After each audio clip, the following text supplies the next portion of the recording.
Hi, I'm Ben Hicks, the writer and creator of Midas Cove, and you're watching This Is Metal. Hi, this is Jamie, one of the actresses on Midas Cove and the lead singer of Jupiter Night, and you are watching This Is Metal.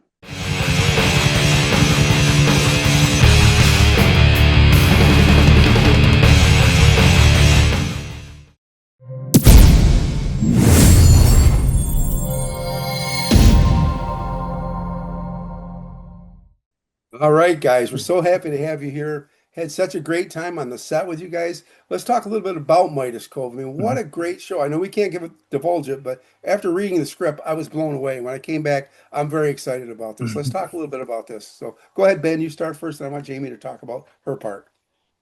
Oh, Jamie's part, the lead part, she plays Tina Summers, and Tina has a very, very tragic, sad story, and she's dealing with a narcissist on a very major level. He's very cruel, very mean to her, and the one thing I want to show with her is how a beaten, broken woman can rise up above that and take back her life.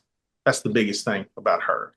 Because right now, I mean, she's like Tina Summers. She grew up in foster care, no family, and this nice guy comes along, gives her a little bit of attention. She falls for the guy, and you find out, well, Mr. Perfect is Mr. Horrible, pretty much, and he has a very dark past, and she has no clue about him. She just tries to make it work best she can. Jamie, why don't you talk a little bit about the part, how you actually became that person? That's what I loved about watching. You when you stepped into the costume, you became her. Yes, definitely. Well, personally, I've had some experiences in relationships that were somewhat similar to Tina's. Although me and Tina have a very different background, from the minute I met Ben, I just felt like I was destined to play Tina. She's really been very broken, and she definitely is able to eventually find herself, and it's a great script. The cast is incredible. It was so fun having you there, Tom. It was nice to joke around, and Ben just creates an environment where he really is so supportive and wants you to dig deep to find these character relations, and it's fun, it's challenging, it's a blast, and I just connect with Tina on so many levels. I really like her. Excellent. Well, before we jump it over to Jason, I just want to say Ben says I get to shove you in the water next time. So just so you What? know. No, I was told I get to shove you in the water. I'm sorry, Somebody's going in Jamie. the It's water. it's in the contract. Dang it. Poor Tina. Yeah, there you go. Go ahead, Jason. I'm sure you got some questions for you. Go I'd ahead, like to Jason. ask Ben, the Tina character, any of the characters in Midas Cove, are they based on any people you know in your personal life, or is this like uh, just a story you created? yes, yeah. Tina uh, reminds me. Well, she was based on a friend of mine. Okay. Uh, bless her heart, she passed away Oh, from the incident, and we always tried to get her help. And I'm like, I don't want to say too much about her life because she was a private person, but uh, the door was always open for her to get help, and it done her in the end. Ben, what's interesting about hearing where you kind of got your inspiration from your friend kind of going through a similar situation. It's sad your friend didn't survive, and you almost wish that your friend come through and you didn't have this kind of inspiration for such a story. But in a way, it's an interesting way to pay tribute to your friend, Yeah. in Yeah, memory of it's just like, my daughter that passed away, like episode 2 is dedicated to her, because I didn't, yes, Jake Carter didn't get to see his daughter born, and, I didn't either. And I even give the character her name, Olivia. It's a way of closure and how you deal with it. Like when you see episode 2, when you see me there and I'm emotional and crying, that's for real because I'm really just bringing it out. Yeah. Wow.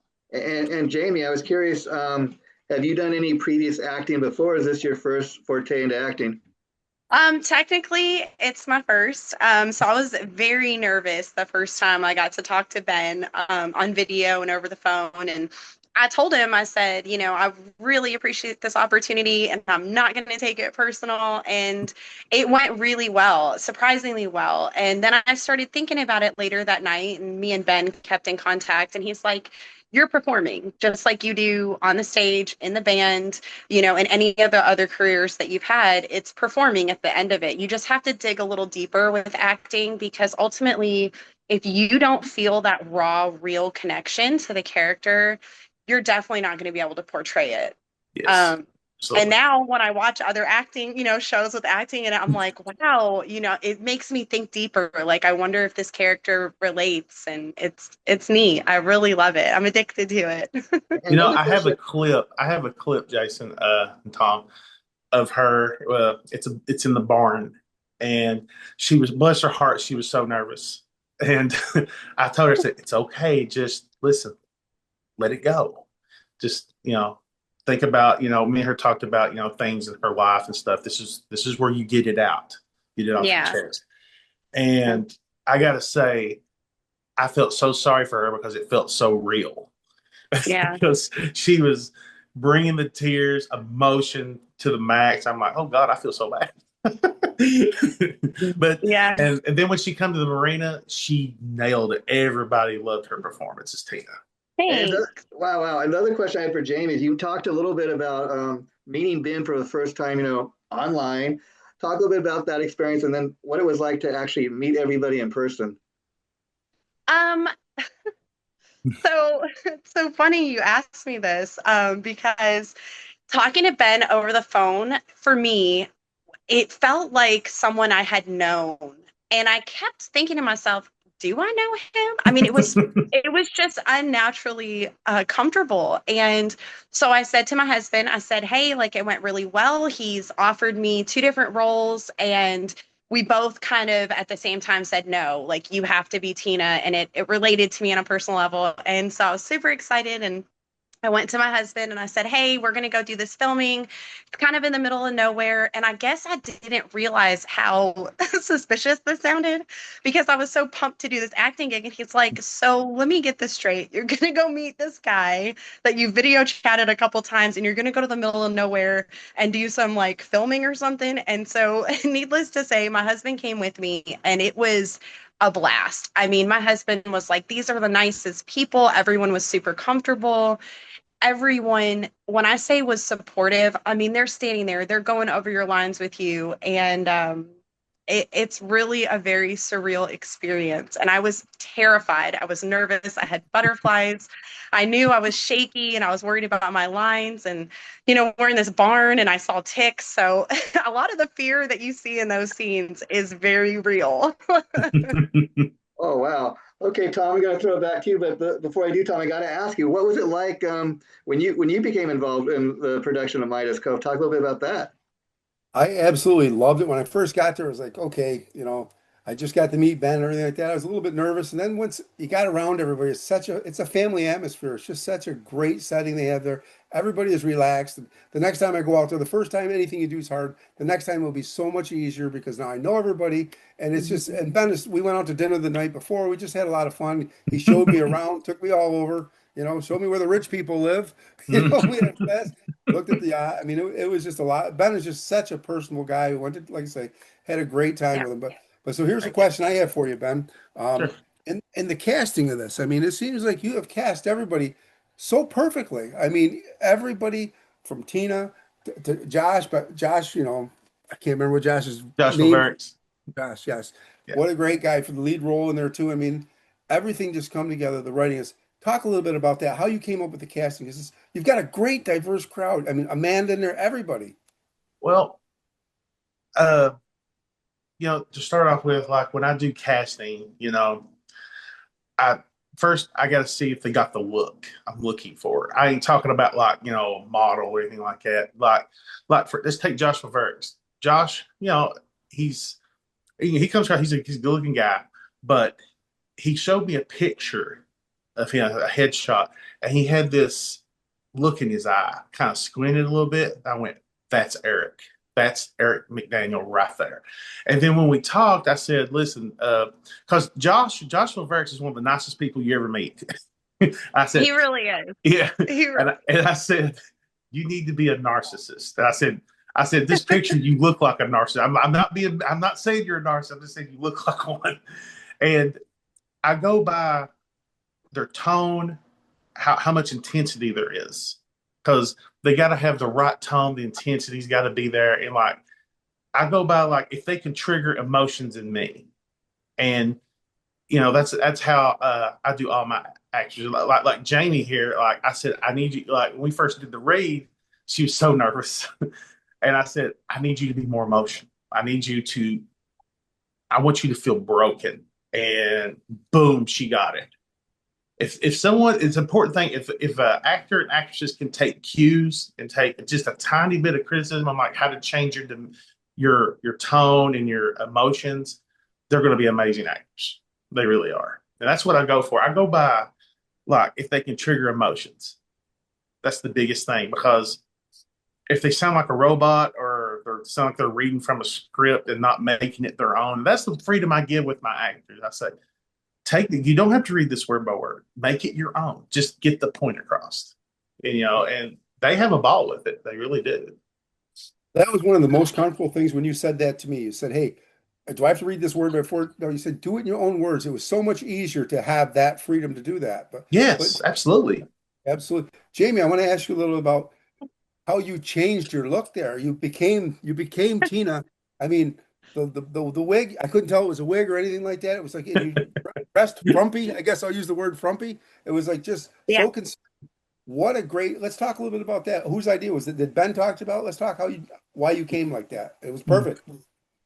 Well, I mean, me and Ben had have several video calls, and especially for the first filming. And with me naturally having like the really vibrant red hair, that's too outwardly for Tina. Tina's been abused. She's broken. She's had this completely shattered life. It's just not someone who would necessarily have, long red striking powerful hair. And so I immediately saw her as a very innocent person. She's a victim in a lot of ways, and I just in my mind talking to Ben, we said, okay, let's have her blonde, let's have her soft, almost angelic, like really just that epitome of innocence. And the first thing that came to me is I said, Ben, she has to wear pink. Like pink again with the innocent and just with the blonde. It's such a striking. I mean, she stands out where she's at, but you can tell someone's trying to subdue her.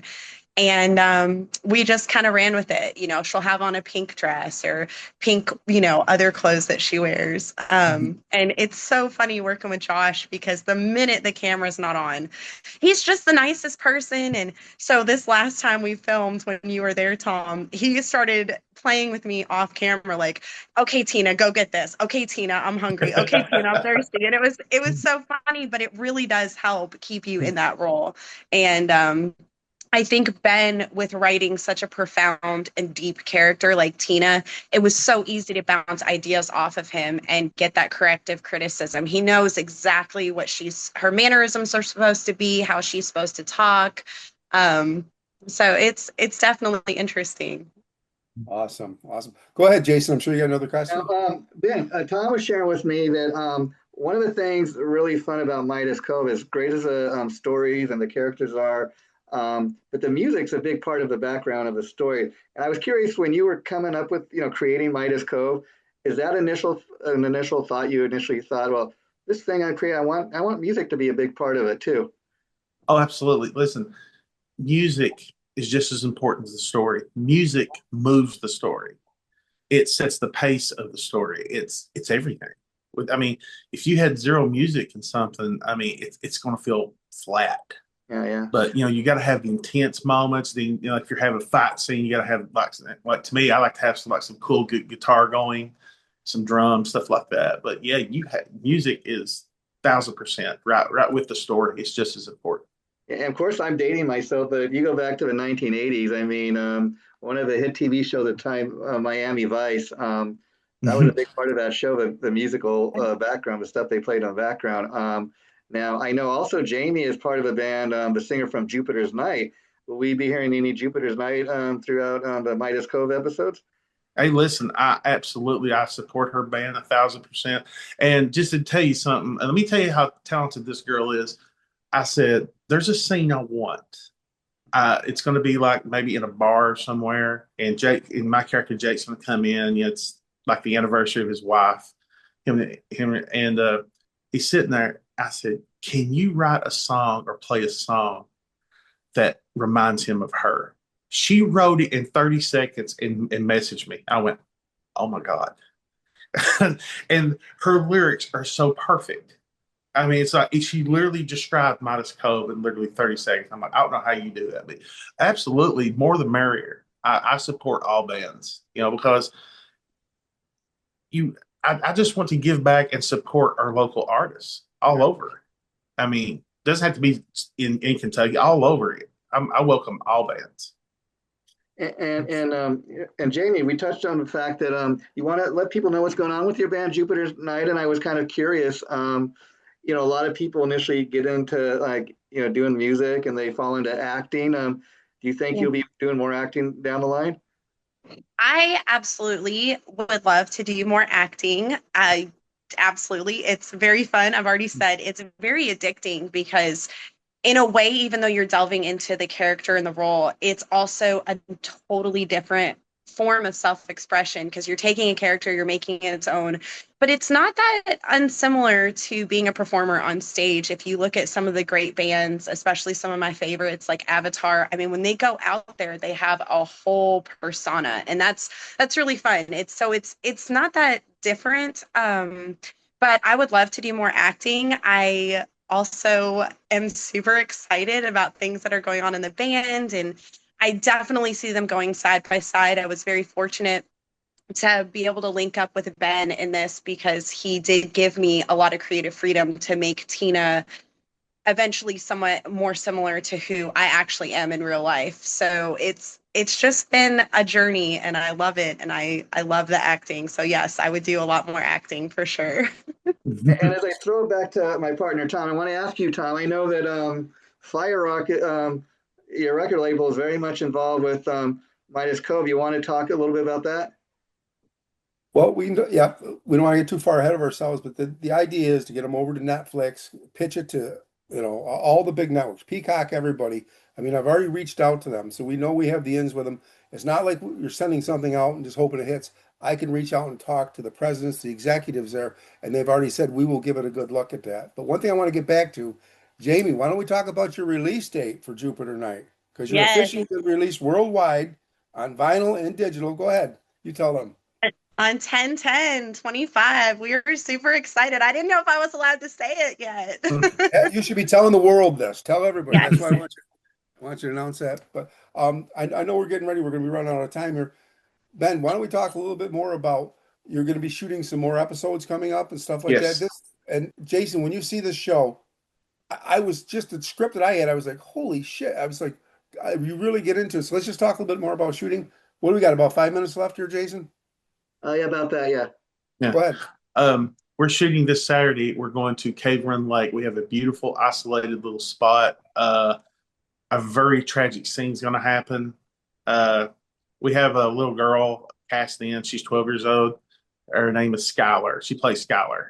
And I don't want to give anything away, but I mean, no death or anything, but a sad thing happens. And it's going to be very intense, very scary. And after that, we're shooting August 9th at Damien Tannenbaum's location. He has actual film sets, and we have a very big scene there. It's going to wrap up 90% of the pilot. And I want to do a quick note right quick. I have also cast Jamie here in a short film I'm writing called Narcissistic Tendencies. It's based on a true story. Wow. And she's perfect for it. Yay. Can't wait to see that. And Jupiter's Night, it sounds like music and an album right in time for Halloween. Way to go, guys. Absolutely. Thanks. Yeah, we're excited. We got to get going now, guys, but I just want to say rest in peace, Ozzy Osbourne. Yes. losing him Yes. today, Oh my Yes. gosh. yeah, Me and so, Ben were just on the phone before this, and I We said, heard "Oh it, my yeah. God, Ozzy died." Yep, and amazing. What an icon. I got to see him with Randy, got to see him with Black Sabbath. I was lucky to see him quite a few different times. So fantastic. Yeah. Guys, thank you guys so much. We'll Thank get it you out guys there. so much. See you guys. Thank guys. you. Yeah. Take care. Bye. All right. Bye. Bye.